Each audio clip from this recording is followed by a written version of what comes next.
Hi friends, Ayyanar துணையில் அடுத்தடுத்து என்ன நடக்க போகுது அப்படிங்கிறத பார்க்கலாம். நம்ம சேனலை என்ன சப்ஸ்கிரைப் பண்ணாதவங்க சப்ஸ்கிரைப் பண்ணிக்கோங்க. பாண்டி ஈவினிங் வீட்டுக்கு வந்துட்டு பயங்கரமாக புலம்புறாரு.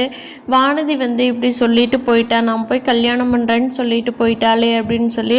அப்போது சோழன் வேலையிலிருந்து வந்தவர் கேட்குறாரு, என்னடா பாண்டி, என்னாச்சு, தலை பிடிச்சிட்டு ஏன் உட்காந்துருக்குற, தலைவலிக்குதா அப்படிங்கிறாரு. இல்லைடா ஒன்றும் இல்லை அப்படிங்கிறாரு.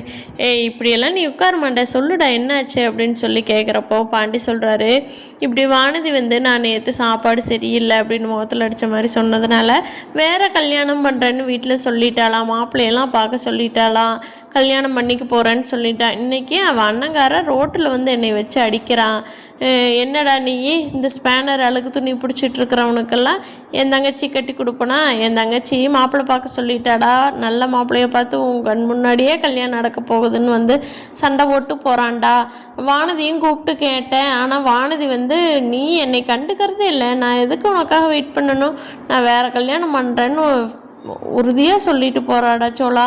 எனக்கு என்ன பண்ணுறதுனே தெரில. அவள் ஒரு டைம் இப்படி தான் பண்ணுவான், அவள் கடைசியில் மனசு மாறிடுவா, என்னை விட்டுட்டு போக முடியாது. ஆனால் இந்த தடையும் அவள் ரொம்ப கோபமாக பேசுகிறா. அவங்க வீட்லேயும் சொல்லிட்டா, அண்ணனும் சொல்லிட்டு போகிறான்.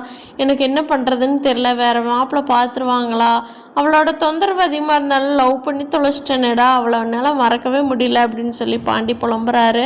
அதை கேட்ட சோழன், டேய் அப்படியெல்லாம் கல்யாணம் நடக்காது, ஒருவேளை மாப்பிள்ளை பார்த்து கல்யாணம் நடந்தாலும் தாலி கட்டுறதுக்கு அவங்கள விடாமல் நான் உன்னை கூட்டிகிட்டு போய் நிறுத்துவேன்டா, இல்லாட்டி கல்யாணத்தையாவது நிறுத்துருவேன்டா, நான் இருக்கேன்டா, நீ பயப்படாதடா அப்படின்னு சொல்லி பாண்டிக்கு நல்லா சப்போர்ட் பண்ணுறாரு சோழன் இப்போல்லாம் பயங்கரமாக அண்ணன் தம்பிக்கு சப்போர்ட் பண்ணுறாரு. சேரன் அண்ணாவுக்கு நான் இருக்கேன்ல லட்சக்கணக்கில் வாய்ஸ் அவடால் விட்டுட்டு வர்றாரு. இங்கேயும் பாண்டிக்கிட்டும் நான் இருக்கேன்டா அப்படின்னு சொல்கிறாரு.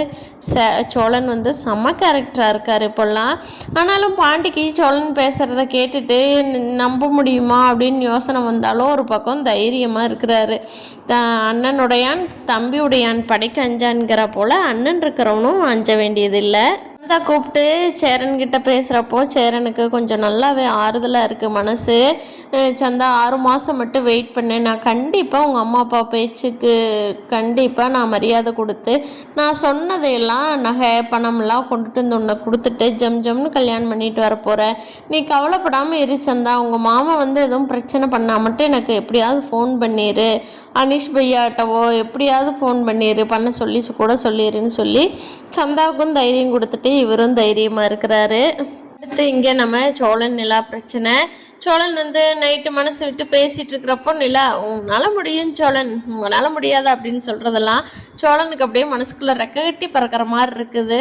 ஆமாம் நிலா, இன்னைக்கு தானே ஏறிங்கன்னு வக்கீல் சொன்னாங்க, என்னாச்சு, நான் அதை கேட்கலான்னு தான் வந்த, காலையில் சீரியஸாக மறந்துட்டேன், என்னை இப்போ கஸ்டமர் கூப்பிட்டாங்களா வண்டிக்கு, டக்குன்னு கிளம்பி போயிட்டேன், எனக்கு இப்போ தான் ஞாபகம் வந்தது, சரி கதவு நீக்கி இருக்கிற, ஒர்க் பண்ணிட்டு தானே இருக்கிறேன்னு கேட்க வந்தேன் அப்படிங்கிறாரு. ஆமாம் சோழன், இந்த தடவை வேண்டாம் அப்படின்னு சொல்லிட்டு, இந்த தடவை வேண்டான்னு நீ 6 மாதம் அப்ளை பண்ண முடியாதுமா அப்படின்னு சொல்லியிருக்கிறாங்க. சரி ஓகேன்னு சொல்லிட்டேன் சோழன், உங்களுக்கு ஒன்றும் பிரச்சனை இல்லையே அப்படிங்கிறாங்க. சேச்சா எனக்கு என்ன பிரச்சனை இல்லை, என்னாச்சுன்னு தான் கேட்க வந்தேன் அப்படிங்கிறாங்க. மனசுக்குள்ளே சோழனுக்கு பட்டாம்பூச்சி பறக்குது, அப்பாடா நம்ம டிவோர்ஸ் இப்போதைக்கு கேன்சல் பண்ணிட்டா அப்படின்னு சொல்லி. இந்த வீடியோ பிடிச்சிருந்தா லைக் பண்ணிக்கோங்க. நீங்கள் என்ன நினைக்கிறீங்கன்னு கீழே கமெண்ட் பண்ணுங்கள். தேங்க்யூ.